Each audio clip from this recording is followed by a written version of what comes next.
Assalamualaikum warahmatullahi wabarakatuh. Perkenalkan, saya Liji Aryani.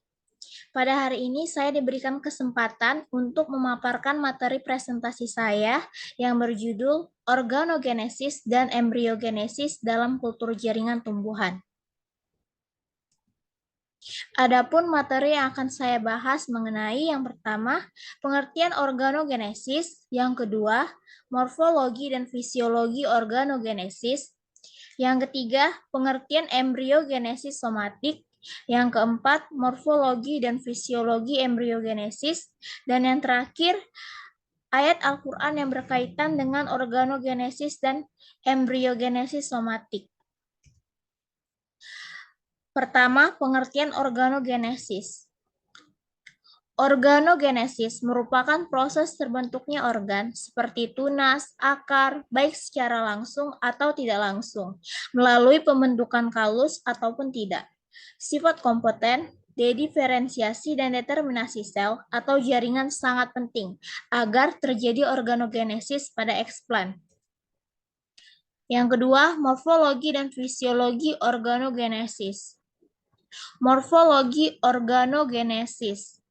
Organogenesis dalam kultur jaringan adalah proses terbentuknya organ dari jaringan eksplan secara langsung maupun secara tidak langsung atau melalui fase kalus. Pada dasarnya, regenerasi tanaman melalui organogenesis dibedakan menjadi 3 tipe, yaitu organogenesis secara langsung dari eksplan yang memiliki primordia tunas, organogenesis secara langsung dari eksplan yang tidak memiliki primordia tunas, dan yang terakhir, organogenesis secara tidak langsung melalui fase kalus.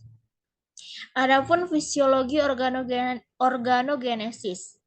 Organogenesis dapat dilakukan pada sel-sel yang bersifat meristematik atau sel-sel yang aktif membelah dan kompoten, yaitu sel-sel yang mampu memberikan tanggapan terhadap sinyal lingkungan atau hormonal sehingga berakhir dengan terbentuknya organ. Terdapat 2 faktor yang mempengaruhi kemampuan sel untuk melakukan organogenesis, yaitu tingkat diferensiasi dan spesialisasi, dan pengaruh jaringan di dekatnya terhadap ekspresi gen pada sel tersebut.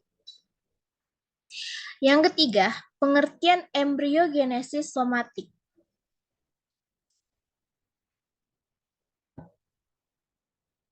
Somatic embryogenesis atau SE adalah suatu pembentukan embrio dari bagian somatik tanaman yang bukan termasuk sel zigotik.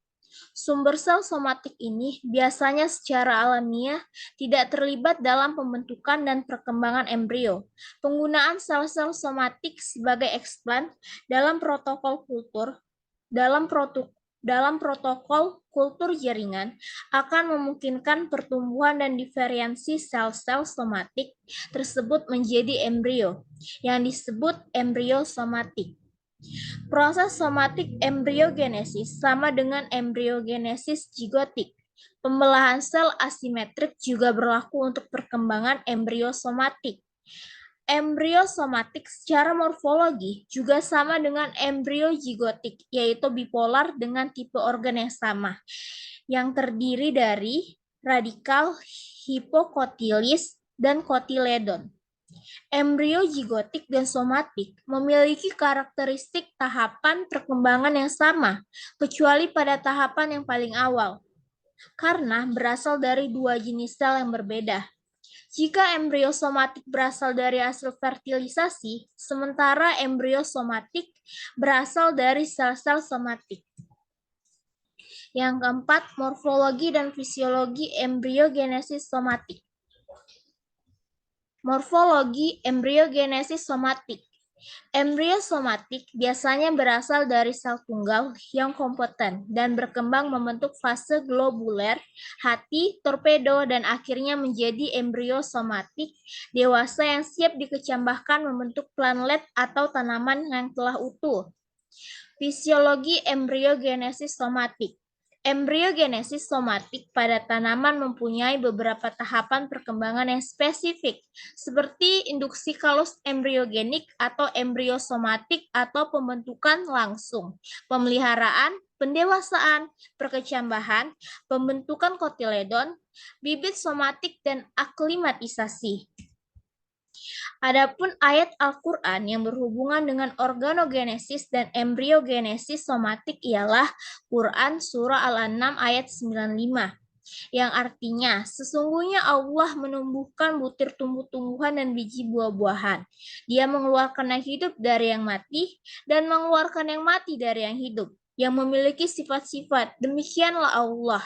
Maka mengapa kamu masih berpaling?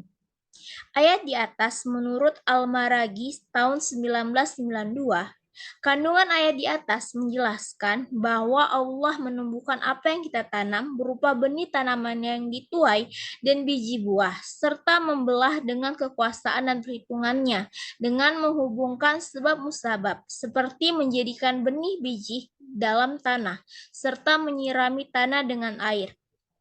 Sekian presentasi dari saya, lebih kurangnya saya mohon maaf. Saya akhiri dengan wabillahi taufik walhidayah. Wassalamualaikum warahmatullahi wabarakatuh.